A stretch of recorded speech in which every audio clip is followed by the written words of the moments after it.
chap called al-Awlaki, who was effectively Al-Qaeda in the Arabian Peninsula. Number 2 was taken out by a couple of Peninsula Hellfire missiles that came down, took out the truck. 7 of them were having breakfast, incinerated them, and the Americans were very pleased about that. And I suspect there's going to be a lot more of that in the coming months, because the CIA are building 2 new airstrips in the latest Arab countries, but that's another issue. Anyway, so Yemen is very much of today, but we're going to look this evening back at 1962 to 67 and the British involvement, and what sort of lessons we can learn perhaps for British in Afghanistan, Iraq, and for any US operations which may happen in Yemen in the near future. So just to go back to the beginning, President Kennedy, when he just recognized the new Republic of Yemen, said, oh, by the way, where the hell is it? And Yemen, the greater Yemen we know today is this outer border here.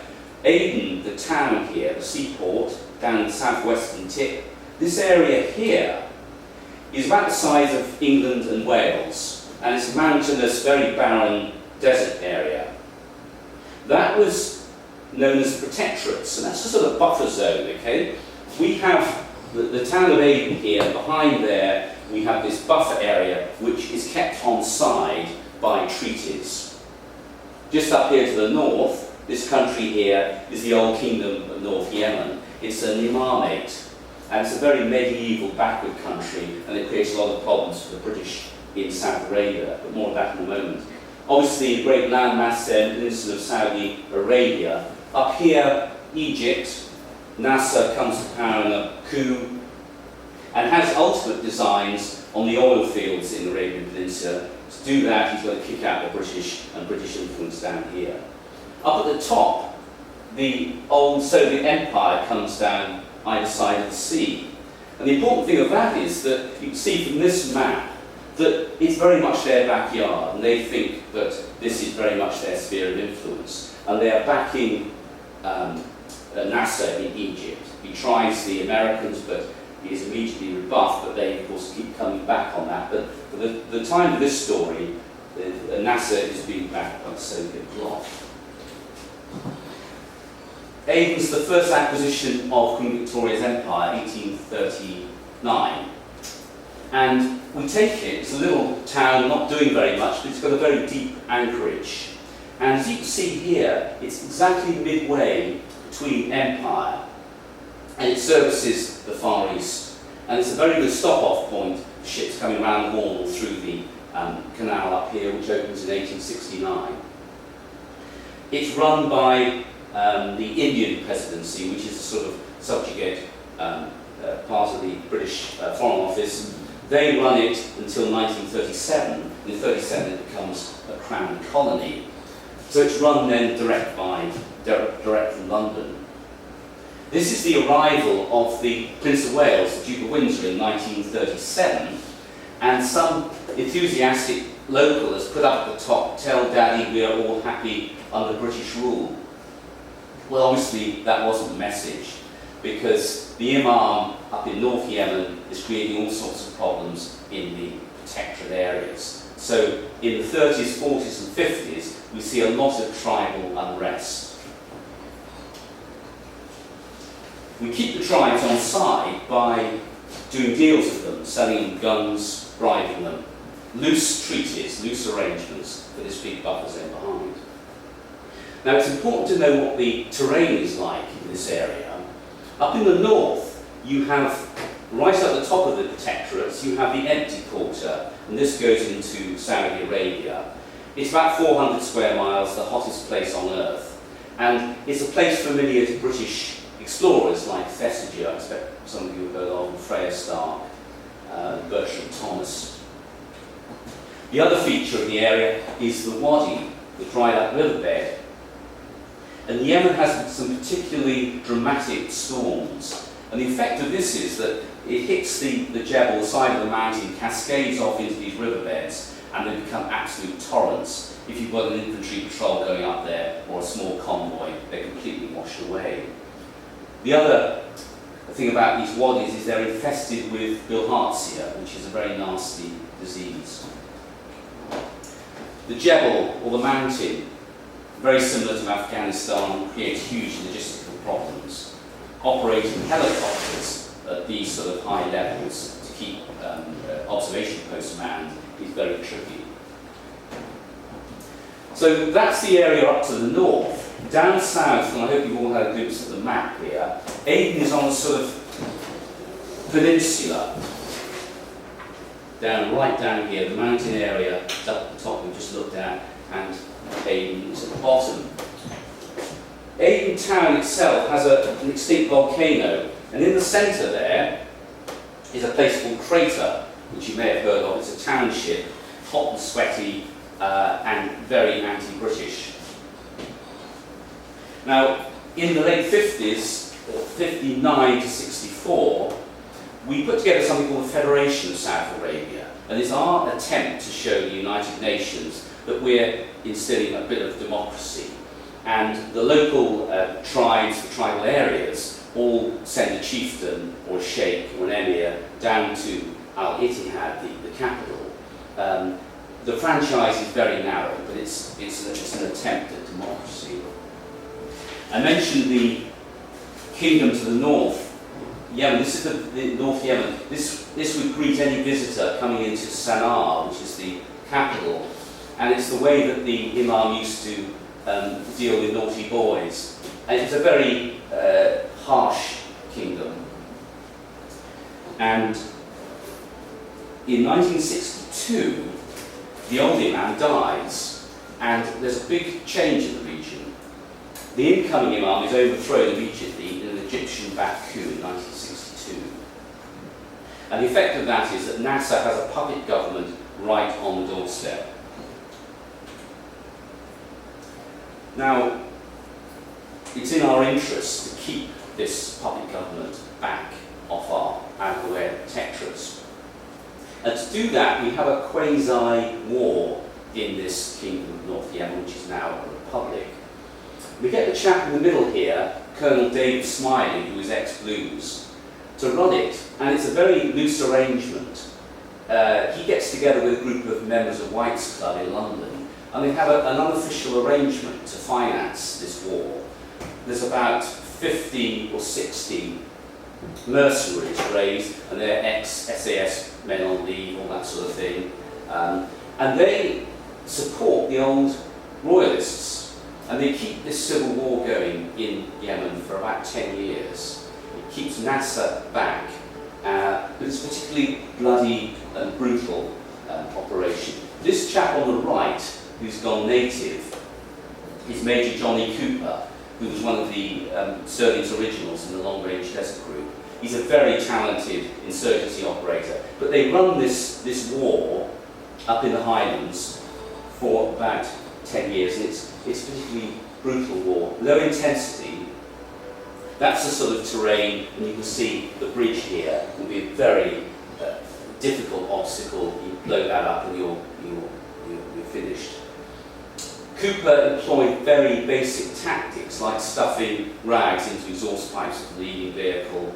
Everybody would pile out, and there'd be a machine gun nest set up here, and they'd be massacred. And there were no prisoners taken in this war, and very few medical supplies could get there.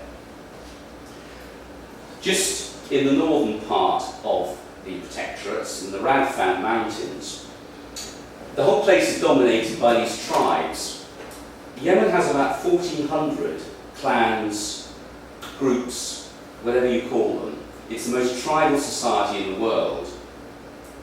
And they're particularly fearsome characters. This chap on the left has got leprosy, and he's also had a sword stroke across his face.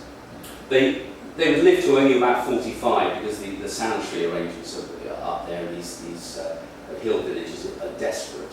They live amongst the animals. But they're extremely tough, hard fighters. The chap on this side here, he's got tucked in his belt there. Do you see this curved? You can just see it on this one. It's called a jabaya, and it's a ceremonial knife, but that's a sort of a symbol of manhood. These guys could run up a sheer mountain very, very quickly. They just wear rubber flip-flops and they can get by on next to nothing for rations. So they're a very formidable enemy. They are stirred up by NASA, and there's a nationalist group called the NLF which start operating amongst these tribes. In an insurgency, you have to have a local economic grievance. And for these men, the grievance is that for years they've been robbing caravans that go up over the mountains into North Yemen, extorting money out of them. The Federation now say, we want the money as a tax. So these guys are not happy with that.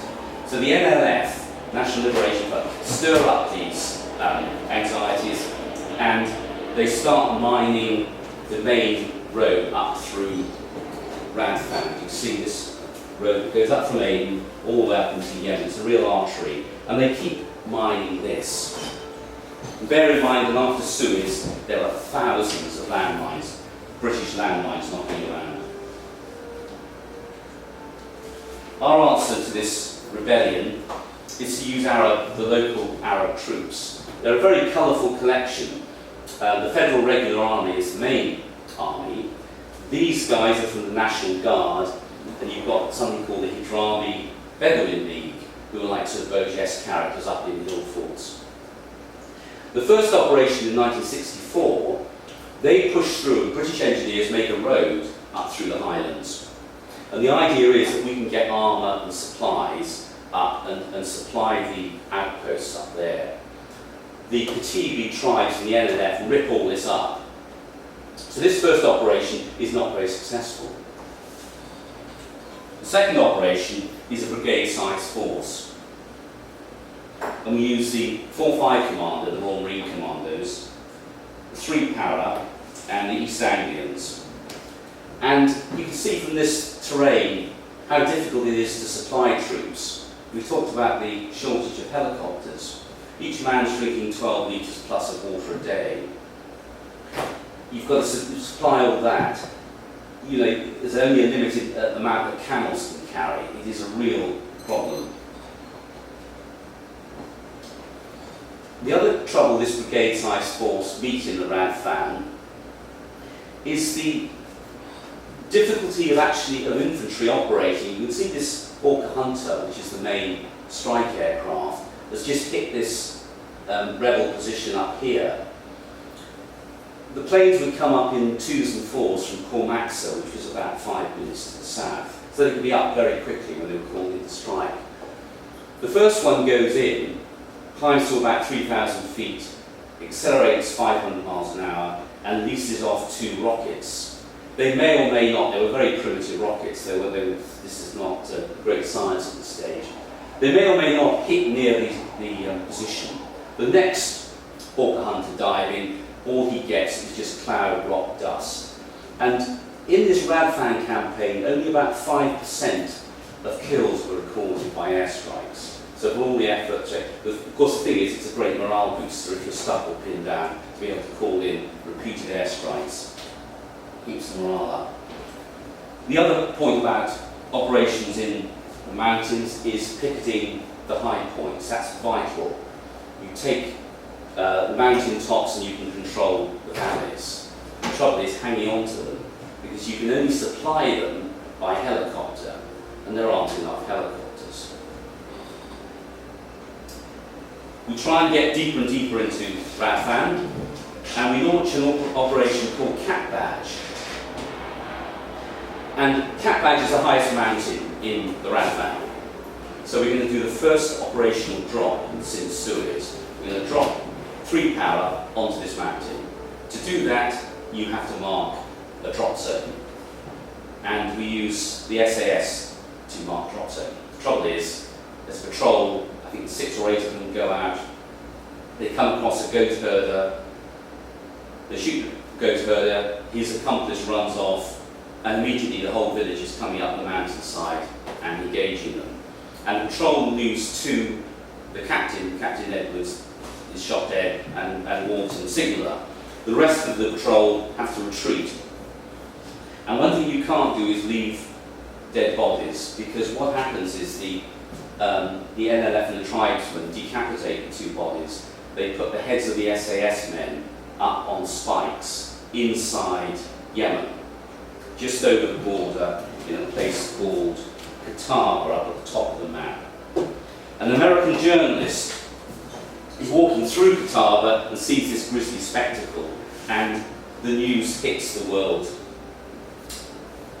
And the British get into awful trouble because this is all supposed to be low key. We're supposed to be keeping operations, to a bare minimum, and this really hits the fan. The GOC Land Forces calls a media meeting, gets all the press together, and he says, I'm going to tell everybody exactly what's going on. And he does. And he talks about the SAS operation, and there's a big furore because the families of the SAS men don't know that they're on active service. They think they're on Salisbury Plain. So all hell breaks loose. And I think it's a very good indicator of how primitive Army PR relations were at this time in '64. And the GOC Land Forces has to resign as a result. Good picture before I move on of a Sanger. It's just a totally rock bed, so you can't dig trenches for cover, you have to build up.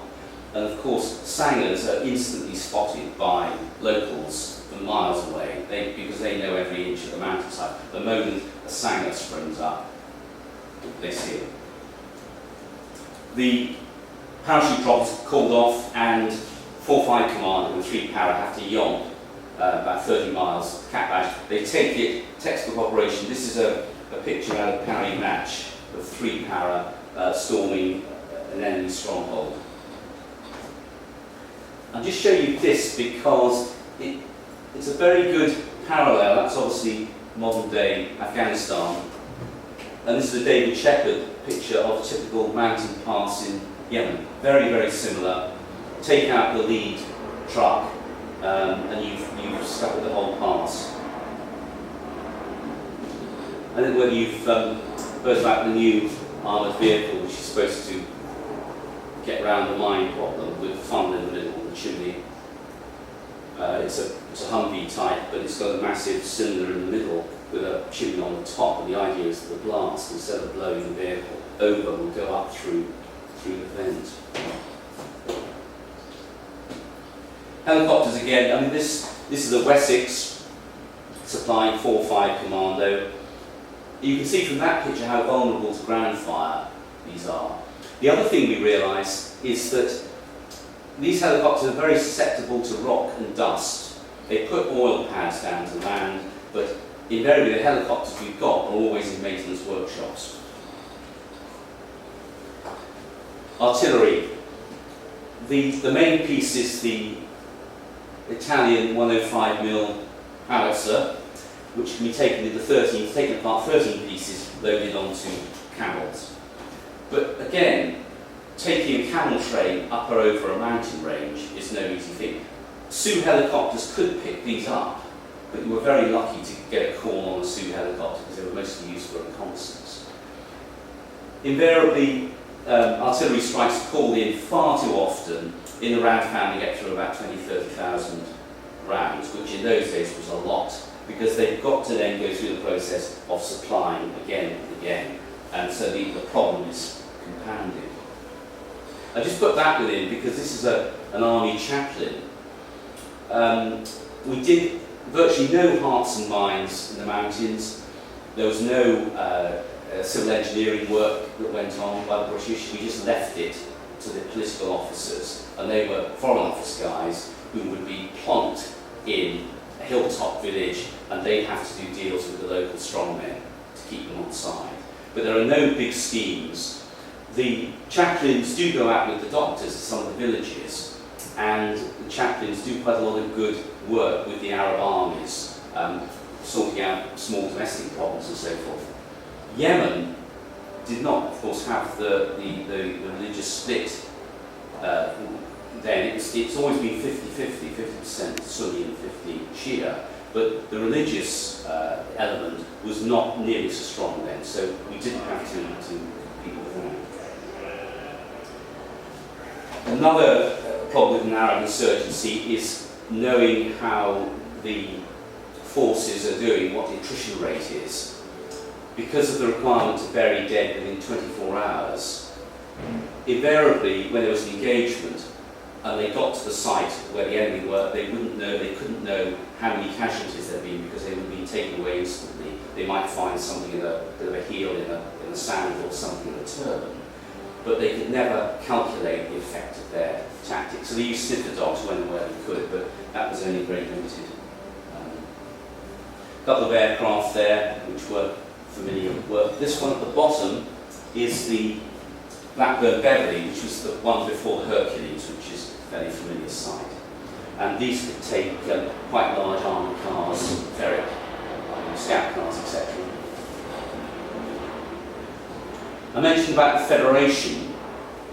We won't go into all the details of the little states, but broadly, this area here is the most strategically important area around Aden. And that was the Western Protectorate.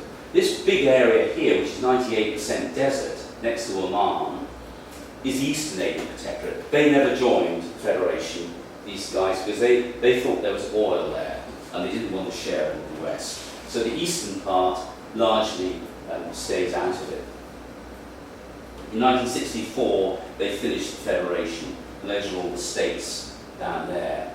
Big problem in Southwest Arabia is that you're having a sort of a democratic institution and you're mixing the wild interior, they've got absolutely nothing in common with the urban and slightly more sophisticated Aden. The other point is the big installations we've got. The port of Aden, deepest port in the world, very busy, it's duty-free, masses of passenger ships come and go, big commercial centre, lots of employment there. Over there is the BP oil refinery, and that's another big employer. That's just sited over here. See another Aden?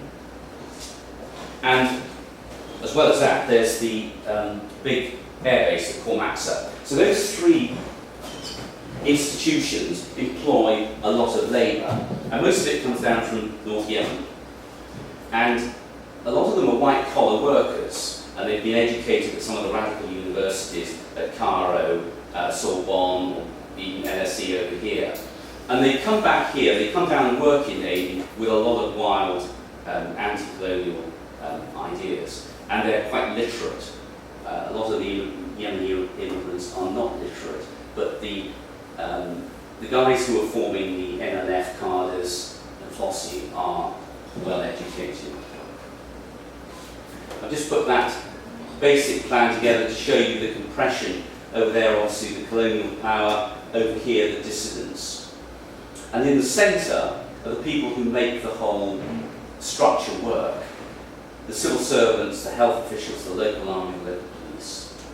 Now, the dissidents infiltrate all those institutions, and these boys do it very well, they're very effective. The other thing they do, and this is common to all insurgencies, is they eliminate key leaders. Up at the top, the special branch. Now, I don't know how much of you know what you know about intelligence, but MI5 cover home territories, because Aden is a colonial edifice. MI5 operate there.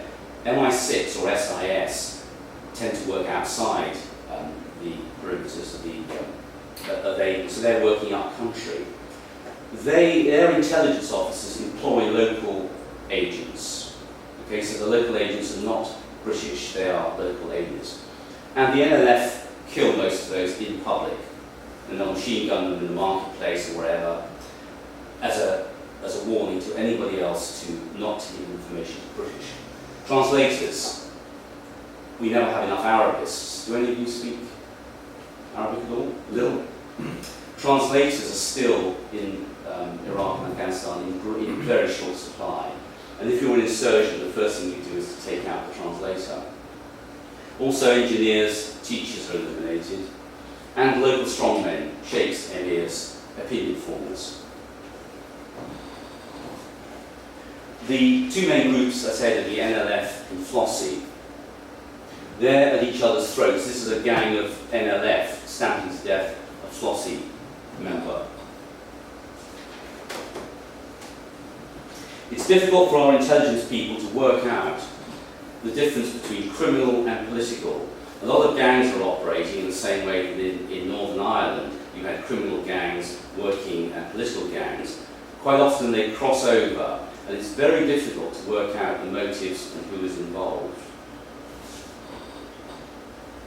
The drying up of information, because of intimidation that goes on, nobody wants to give the British information.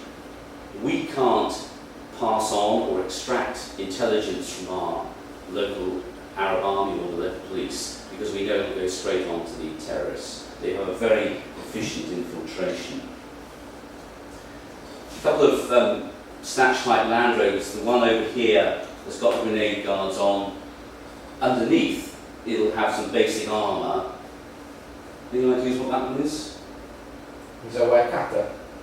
Yeah, it's because they stretch wire across to try and decapitate the driver, and that would snap the wire. The other very important part of this story is the political change back in England. Up until 1964, we've had a Conservative government who have been pro-empire, pro-keeping the bases in Aden. They were always going to hand back the general territory, but they were going to keep the naval base, the Cormaxa Air Base, and various other bases. And there would be a treaty that we would assist the government we left behind. The Labour government come in 64, and in 66, Dennis Healy, the secretary, says, we're going to cut all those obligations. We are going to be out of South Arabia by 1968 latest, and there are going to be no deals with the Arab government afterwards. That, of course, sends an instant message to anybody who is helping us and what's going to happen to them. And that's a very relevant problem today in places like Iraq and Afghanistan. We give an actual date for withdrawal, which I think was a great mistake in this campaign, because you give the opposition a timetable to work to. In this case, it's 1968, it's just a few years away. And you can't train an Arab army that quickly, a local Arab army, to take over. So that created a big problem. Heat's building up 1967, only months away from time we pull out. This is a Northumberland Fusilier getting very aggressive with a suspect here who's just reported to have thrown a grenade. Again, army units are not trained to deal with the press. We have a lot in England, we have a lot of documentaries like Panorama World in Action, and they are repeatedly showing British troops dragging locals around, kicking them, punching them, putting them to the backs of wagons for interrogation. It looks very, very bad. The United Nations are very against Britain as a colonial power. Amnesty International get involved because there are a lot of allegations of brutality in Aden. It's just getting worse and worse. And none of the regiments that operate in Aden seem to know how to handle locals or the press or the local photographers. This is a local, these are chaps from the Sunset Light Infantry. They're a special branch, and they go out, they're tooled up with Sterling machine guns and Browning automatics, and they go out on the streets pretending they were off duty. And their fellows would be in alleyways or whatever and would open up on terrorists when they were attacked. Again, there are about 20 or 30 of these special branch units operating in Aden, and they don't know what the other one's doing. And quite often commanding officers who I've interviewed have said they were called down to the local morgue to find their own men with clean forehead shots, and they've been killed by friendly fire. So there's quite a lot of blue on blue. Press, a very important part of the story. Photojournalism is we're talking mid-60s, is a very coming force. There are a lot of magazines and documentary makers working on these end of empire stories. You can see these two photographers at the back. Familiar vehicles there used in the campaign. This is a 76mm Saladin armoured car.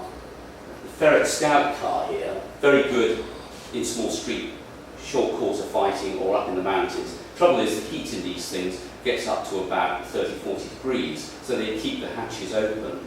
If you're driving down a narrow street and you have a grenadier up on the roof, you sort of lob the grenades down or snipers fire down, so that was a problem. One up at the top is the Saracen APC, that would take 10 men. That's used in Northern Ireland after here. You see that a lot in the contemporary film of riot control. Problem with that is, it was so cocooned that these things would drive straight into a riot. Doors would fly open, the guys would come out of the back, straight into rocks and whatever. And it was very disorientating. After Aden, they improved drastically the ventilation and so forth. Typical riot sequence. The NLF up at the top there have called a riot together. The protesters arrive with banners, they burn tyres. We send a squad in to contain it.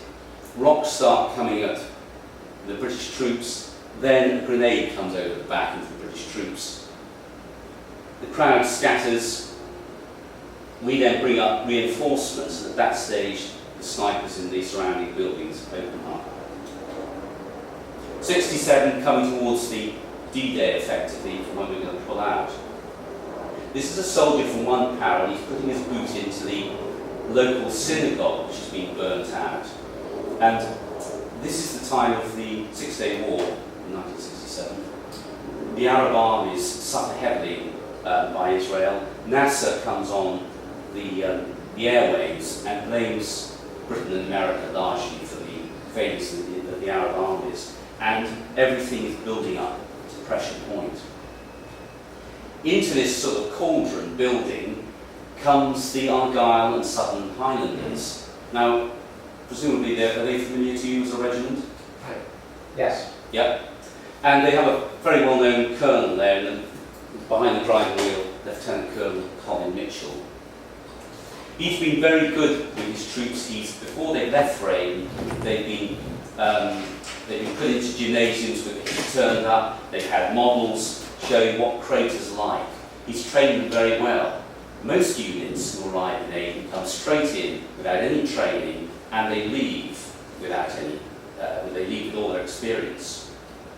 Next group comes in, starts afresh. The only group that has something called trickle drafting is 4-5 Commando. In that, they'll keep back a troop, so that when the new boys come in, they learn what their predecessors learned in the back streets or up in the mountains.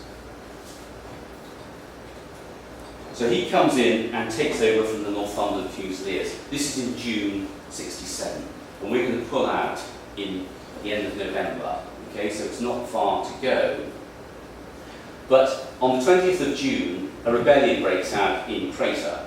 This chap, Second Lieutenant John Davis, is on duty in Crater, and he hears there's been a riot near the police barracks. He takes out some men to move the buses.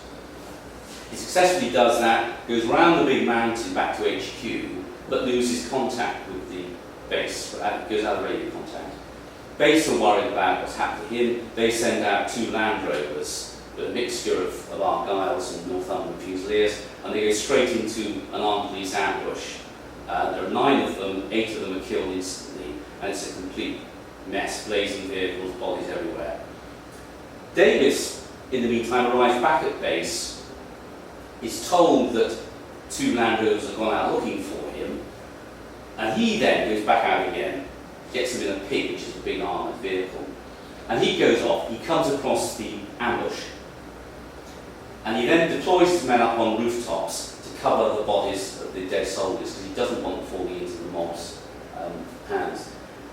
He is overpowered. They run out of ammunition, and he and his 3 men are cut up, dragged through the streets like the incident in Fallujah with security forces, gradually they're strung up. It's a horrific scene. Meanwhile, the other companies on the outskirts of Crater are told to hang back because Middle East Command do not want a full-scale war in Crater. We're pulling out in 3 months' time, and they don't want the whole edifice of the army and the police to fracture. This was an incident just up at the top of Crater, just beyond. That's Fusilier Duffy, who the NLF shot down a helicopter, and he's just dragging him out. In one day, on the 20th of June, we lose 22 servicemen. And this is a famous picture by Terry Fincher, which was flashed around the world, showing the story of Aden. And it's a Northumberland Fusilier in the front, and they're burying them in Silent Valley. It was really very much a climax of the story. Middle East Command do not let the army go back into Crater when this has happened. They say they're fearful of the whole country falling apart. So 4-5 Commando circle, that's Crater down through the valley there, they circle it for 3 weeks. And they're told to arrest known terrorists. Well, if it's 40 degrees up here, and it'll take you 2 hours to get down there, that's if you've identified the chap properly. Not many are going to do that, and this is one alternative. Anyway, 3 weeks later, after much political manoeuvring, the Argylls, with Colonel Mitchell there in the centre, they go back into Crater. There may or may not have been intelligence work inside to come to the deal, because they go in and they're largely unopposed. He, though, over the next 2 months before departure, imposes something called Argyll law. His brief is to suppress any disorder at all and run the place with an iron fist. And he does it very successfully, but he's very much at odds with Middle East Command, who want a softly approach. His immediate commander, Major General Philip Tower, is a completely different character, and there's a lot of standoffs between this chap and Tower over how to deal with Crater.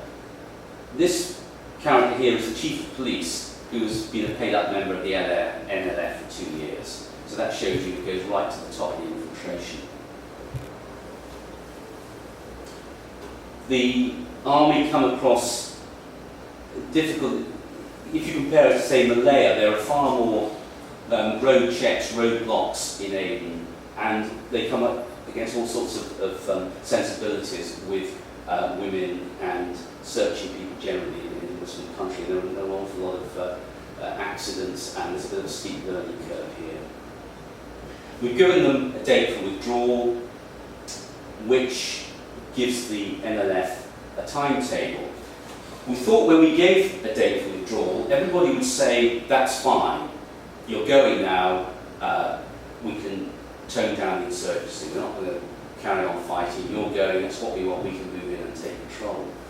What the government didn't realise was that if you give insurgents a date, the insurgents will keep fighting right up to the date of departure and killing your men up to the date of departure, because they want to prove to the world that they're kicking you out, not that you're leaving of your own accord.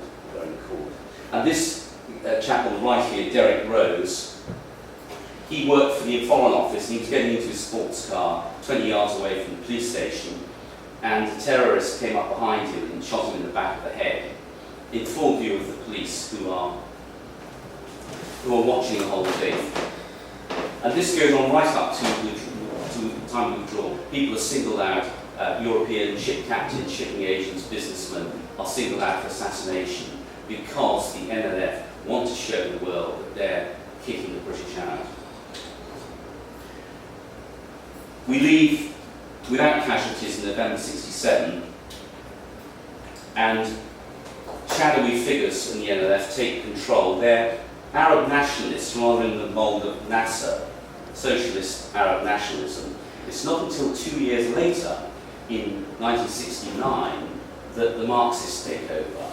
And then the People's Democratic Republic of South Yemen becomes the first Marxist Arab state ever. And it becomes a training ground for all the left-wing terrorist groups in Europe, such as Action Directe, Red Brigades, Japanese Red Army, GRAPO, the Palestinians, the IRA, and they all come here as a haven and train.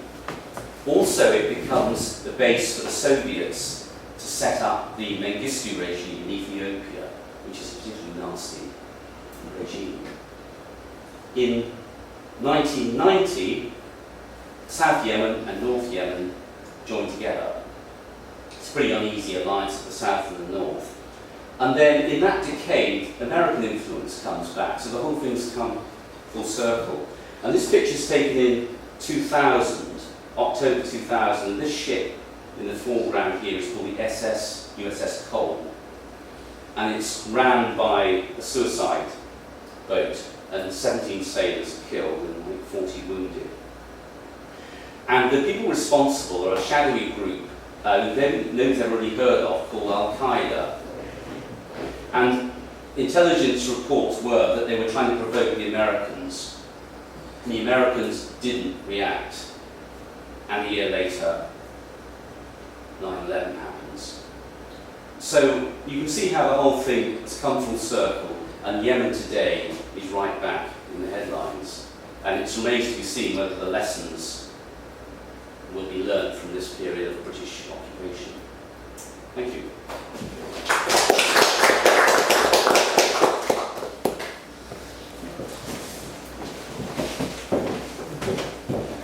Well, thank you. That was very good.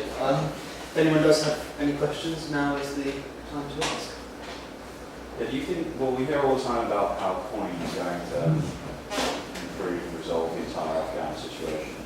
Do you honestly think that if it would apply to the situation in Yemen, that it actually made any kind of impact? Do you mean modern coin principles? Population-centric coin, would that improve the situation there, or do you think it would make an impact at all? I think it would be a very marginal impact. I mean, the problems in these areas is you've got, say, Yemen's extremely tribal, as Afghanistan is, but this place is the most tribal in the world. And however you try and introduce measures to bring that into a democratic structure, it always seems to fail. I mean, I cannot see this place, for example, becoming democratic. It's not all at all now about will it join the Associated Arab Spring, along with Syria, will Saleh fall. But if he does fall, I can see the south breaking away from the north and the whole place breaking up into tribal areas again. So I don't see, Yemen, I'm not very optimistic about the democratic future. But as for coin, I mean, they use Aden as, are you familiar with the British Army Field Manual? Well, this is the Counterinsurgency Manual, which is the current one. And they use Aden as one of the case studies about whether lessons learned in Aden can be applied today. And there are bold suggestions about how you tinker with things, but broadly the message is the same. You are up against an extremely difficult opposition. Yemen is a sort of political military drama of the first order, because you've got all the ingredients. You've got a country, a colonial country wants to pull out. And if you lose the will, how do you on earth keep the military? How do you keep morale in the military? You've got a chap like Mitchell, say, right at the very end, who wants to do it as he has been taught to do it. But you've got this political back behind him saying, no, rein back, don't go in hard, don't. It's a very difficult problem.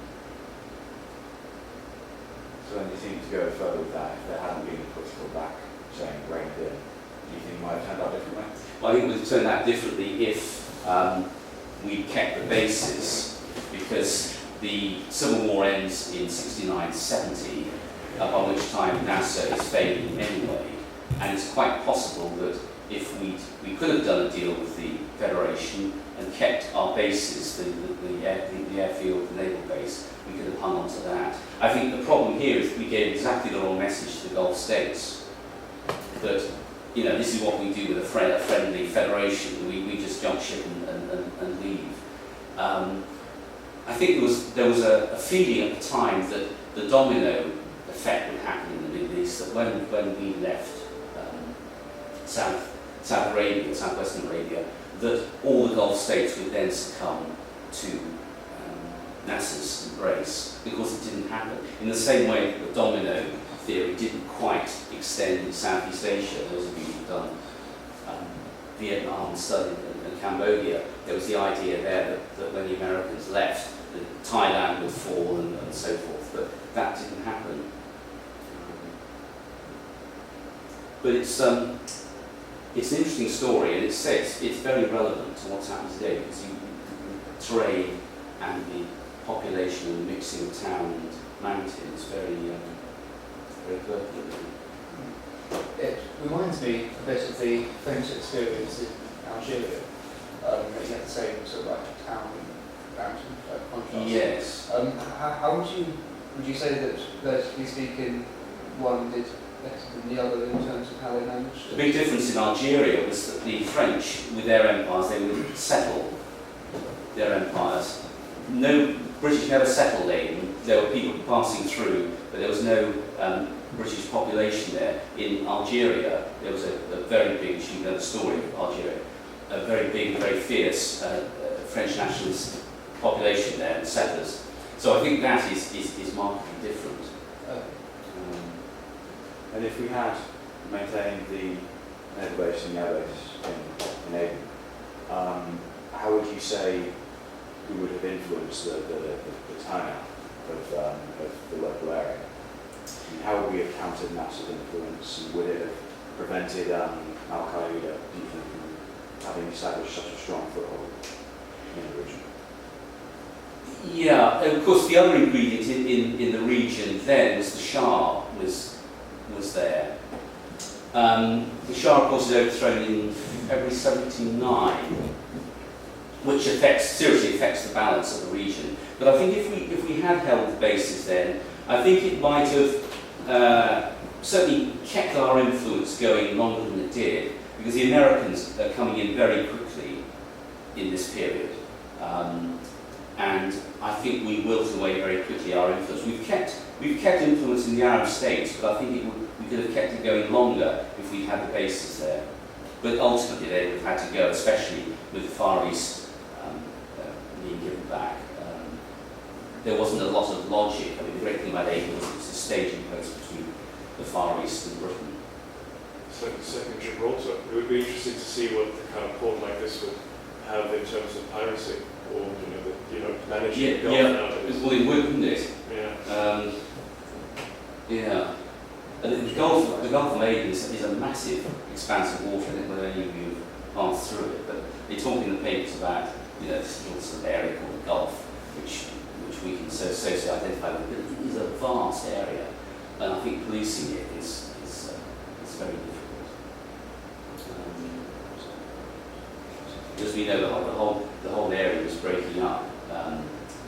You have Somalia, Sudan, and Yemen. It's an extremely volatile area. So it will be very interesting to see what happens with Saleh. He's back in the country now.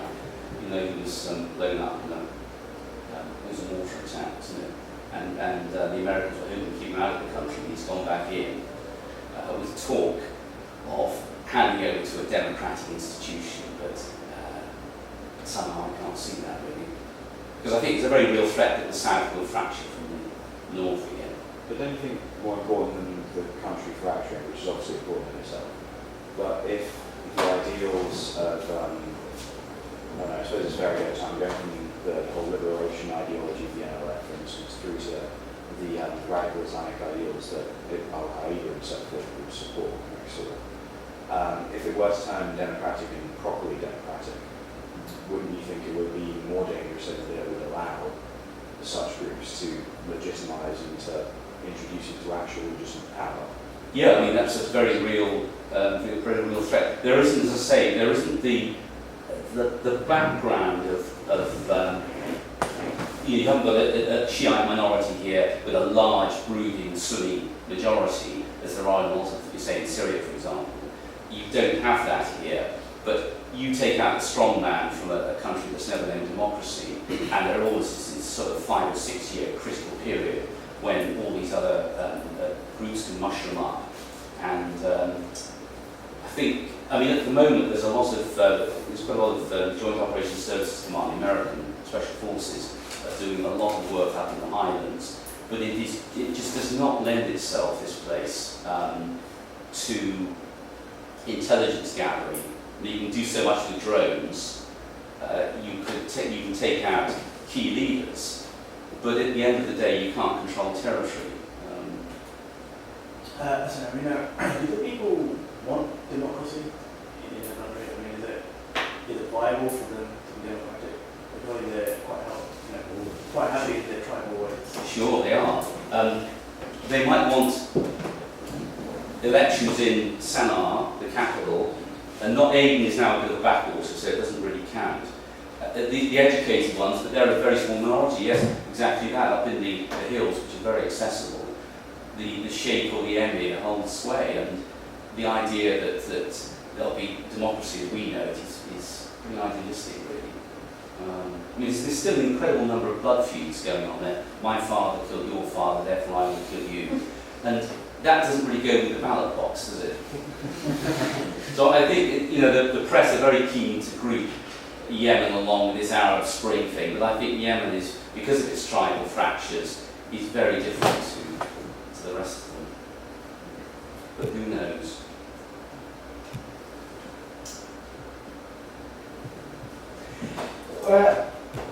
Usually, counterinsurgency experts always say British were good, British developed modern counterinsurgency, and they use Malaya, maybe Kenya.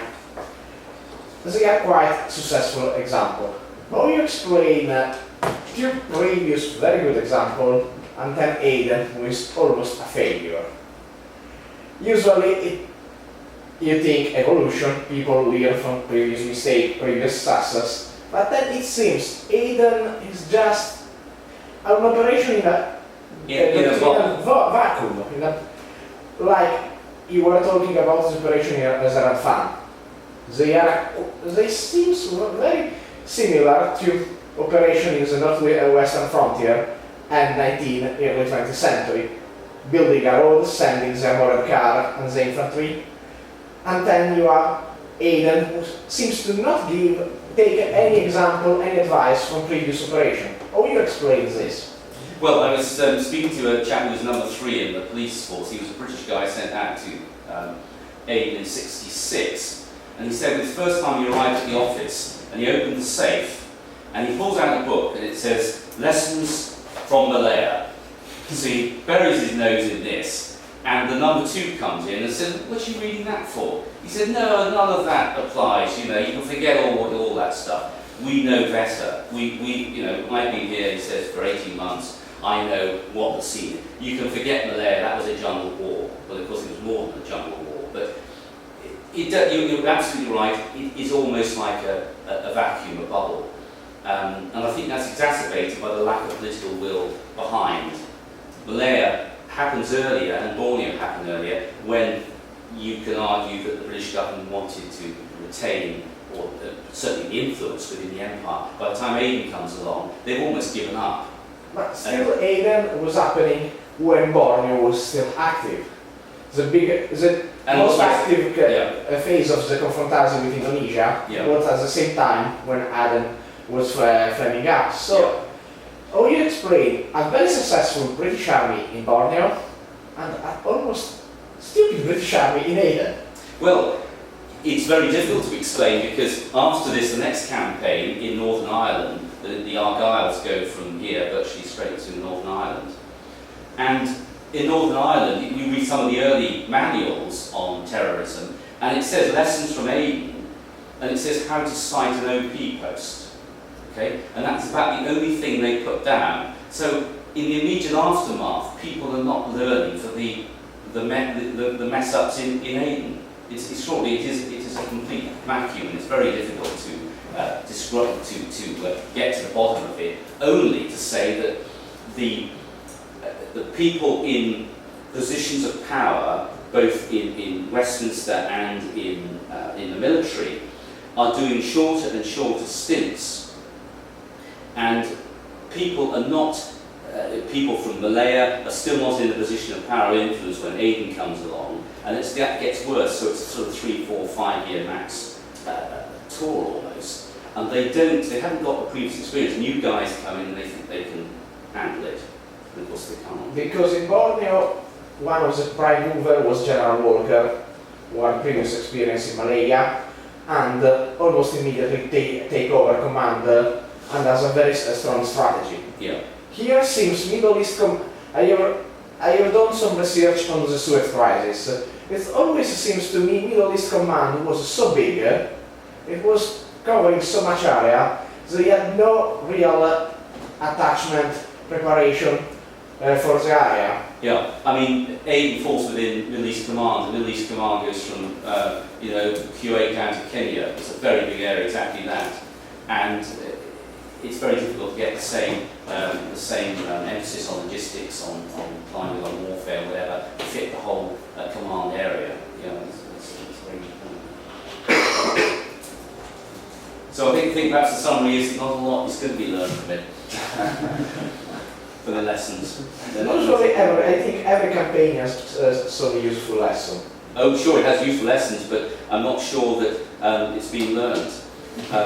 Talking to people operating in Afghanistan today, and you talk about Aden, and they say exactly the same thing. They say, "Oh, well, conditions are different there. We've been out there. We know what what's happening there. It's completely different." I mean, it's fascinating. You talk to people in Afghanistan, and they're kind of dealing with an almost completely similar tribal structure, what we may call like a more primitive or just an earlier form of society, and yet it's incredibly hard to deal with. Trying to win over these people who are clearly operating on a much more, kind of family-based or really different kind of society. And in the end, it's us who have to, it's usually the army who has to adapt to the invader, or just the deal with who has to adapt to. And in a way, the British coin operations in Afghanistan are a bit similar to the Russians. I mean, people used to say about the Russians, the way they were doing it, they'd be in a strong compound, they'd go out occasionally on patrol, they'd get beaten up, then they'd come back in, the mines would be planted, they'd go out again the following day. This is what's happening with British patrols, isn't it? They're going out from bases, they're clearing mines, they're coming back to base at night off their safari, and the mines are being placed again, and the whole thing's being repeated. I mean, it's only now, isn't it, that all US officers are issued with Lawrence Veraba's book, which really think that, nearly 40 years ahead of this, a man on a motorcycle in the middle of the desert seemed to, he had the right idea at least, getting to know the Well, he was the master of the regular warfare, wasn't he? And he knew the Arab mind. I think this campaign as well highlights the fact that there weren't enough Arabists or people who had got any idea about the Arab world, how the Arabs thought. Completely alien. So, would you blame that completely on ignorance? Well, I think it was very bad planning. I mean, even the political officers who were Arabists had about 2 or 3 weeks training before they were sent over there. And they go for a day, they send the tropical diseases, they go, blah, blah, blah, blah, blah. And then they'd be dumped out in a fort in the middle of nowhere with a houseboy, and told to get on with it. Well, what do I do? Oh, we'll just get out there and keep the peace, make deals with the locals. So there's a chronic lack of political will in Aden. Besides political will, do you think perhaps it was a completely wrong approach in that if we look at, when we're talking about the tribal nature of society in Aden and versus in Afghanistan, if you look at similar sort of patterns of society throughout history, for instance, Carthage in ancient times, controlling the Spanish tribes and the other African kingdoms, they were all operating on a tribal basis as opposed to the political ones in Italy, for instance. And they would manage to maintain control and influence through sheer power arrangements. They accepted and recognised that Carthage was more powerful, therefore the royalty. Do you think then perhaps the approach of trying to set up states and democracies and so forth and building nations is wrong, but rather we should instead simply exercise power and approach through that? Yeah, it's interesting, the actual power of the tribe. I mean, taking a modern day example with Libya, a lot of the pundits were saying well, Libya isn't going to fall to the rebels because it's so tribally based and because Gaddafi had very strong tribal backing, he was going to stay put. You know, what happens? He falls. Large. Yeah, but I think a large part of it is presentation. You have to show the world that you're trying, as we're doing in Afghanistan, to leave a proper political structure and a proper army. But the Afghani army is, I don't know, decades away from being able to fend for itself, and the police force, all sorts of problems, literacy, infiltration. And his president. And this is another A lot of issue. problems with him. But here, you know, they're given 18 months for the new government said, right, we're quitting, that's it. Nothing's going to be achieved in 18 months. You can't train a local army to have loyalty to its leaders. It just doesn't happen. What is your opinion on the effectiveness of the armed police and local auxiliary during the British period in Aden? Do you mean the auxiliary army? Yeah. Well, it was British officers, okay, the Federal Regular Army, which then became the South Arabian Army in June '67, as we're starting to pull out. They are actually quite an efficient army, but we didn't build up an officer cadre amongst them. So they're very good NCOs, but we never introduce their own officers. They come in at quite a high level, at battalion command level, but field officers, we don't bring them on. So I think there was a wasted opportunity there. And the police? Because usually company sergeants is the police, terrible. right? Hopeless. They have the armed police, who are like a paramilitary outfit, and the civil police. And from day one, the police were infiltrated. And you saw there the guy sitting in front of the jeep. He was an out-and-out NLF man from 2 years before. So there was no chance that they were ever going to be.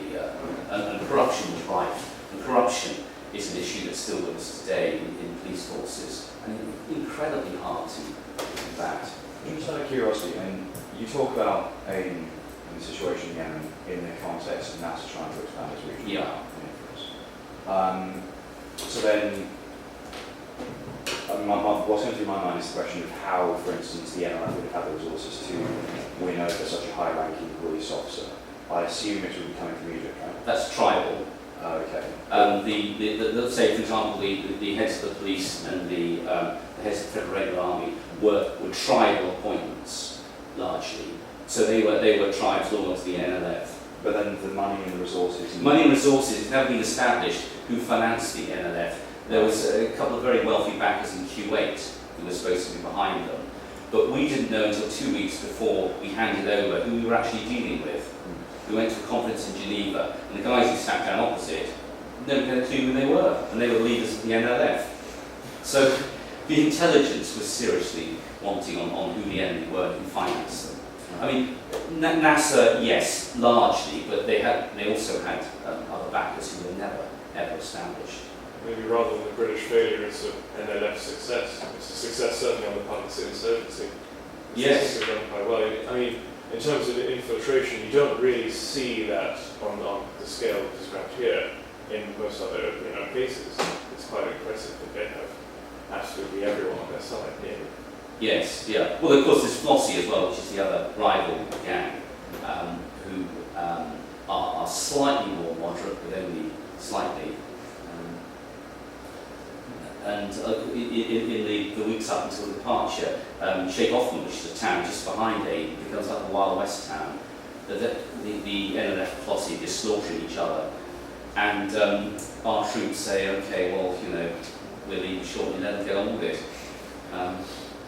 So we lose 200 troops in the time of the emergency, 62 to 67, about 200 men, and 1500 wounded. So Afghanistan's running at 350 at the moment, 360.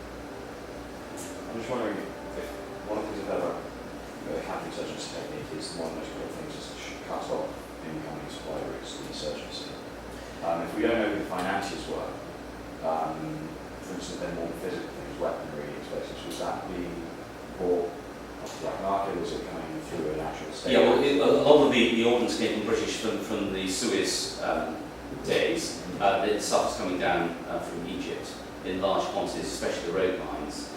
They got the London rocket launchers, these sort of, early stingers from Belgium, from arms dealers, and grenades, and small arms, but just all.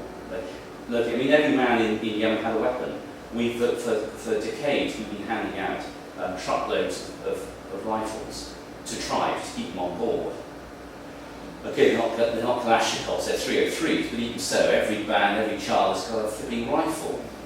And trying to take them off, you just can't take them off the locals. So they're all armed. And the bits about safe sanctuaries. Over in the border in North Yemen, they've got these bases, and they hit and run with armed patrols. They're back over the frontier. They know all the little routes to get there. We can't possibly. So, was political will then the reason why these safe havens were never struck? Well, they were struck unofficially. Saudi Air Force flying mercenary pilots would try and take out some of these bases, but so nothing particularly concerted or. No, it was pretty haphazard. Yeah. There were never British operation in North Yemen like what they were doing in Borneo, sending regular army, SIS, Royal Marine, Gurkha, to take out Indonesian base on the Indonesian side of the border, but never in Yemen. Yeah, let's say there was some of that, very unofficial, and part of the operation in Yemen that you heard about where David Sterling was running this clandestine war. We took South African flyers who would come up and quietly bomb the. Never anything like Operation Claret. Nothing of that scale. No. So then why wasn't the unofficial, I suppose, insurgency operation we were running? Why didn't that continue? To support what we were trying to achieve. It was pretty piecemeal, and it was just. I mean, there's been a book that's just come out on it. Actually, it's a very complicated mission, that civil war. There's all sorts of dark dealings going on, and it was never really sort of collated with action in the south. It tends to be a war on its own. It just helps us occasionally when bases are hit in the border area, but there's no sort of concerted operations, joint operations. Because, in the latter days especially, it's very sensitive, this issue of borders. We've been pilloried in the UN every time it's discovered that we've hit a fort over the border. All hell breaks loose. And the Labour government want to get out of empire, they want, this is not what they want. So the whole thing is downplayed, and in part it becomes inefficient. It's not a proper way to run operations.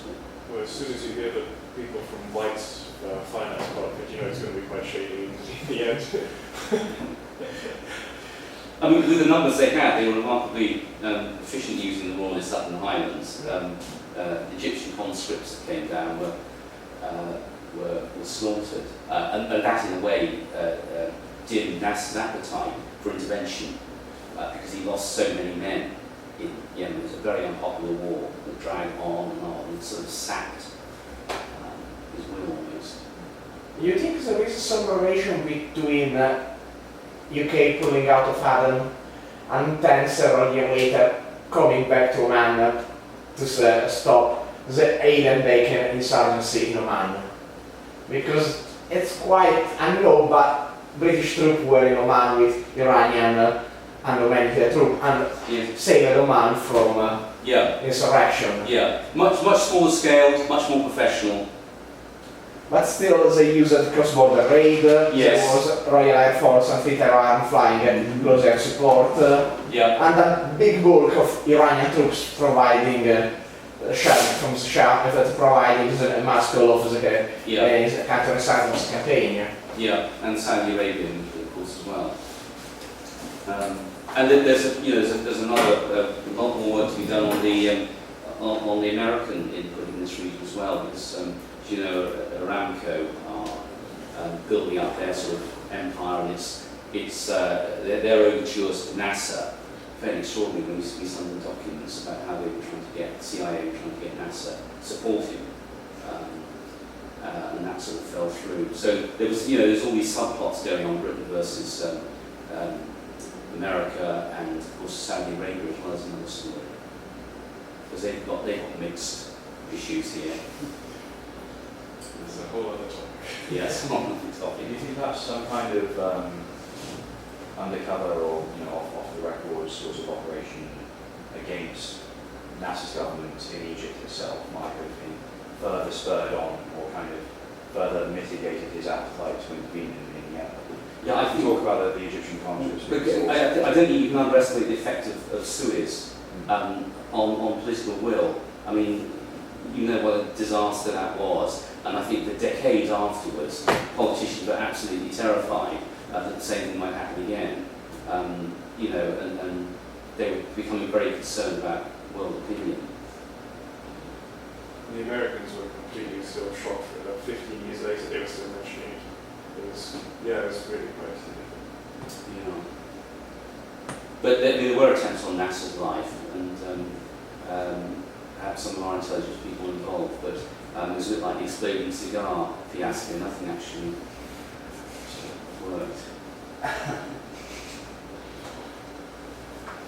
Good. Well, probably I think on that, go with it. on that note, if anyone would like to try some of the nibbles we've brought, I'd also like to thank you so much for giving us the It's really fascinating. Well, thanks for the interaction, everybody. It's good to have a small group and you can chat through it. You know. And I think one more round of applause.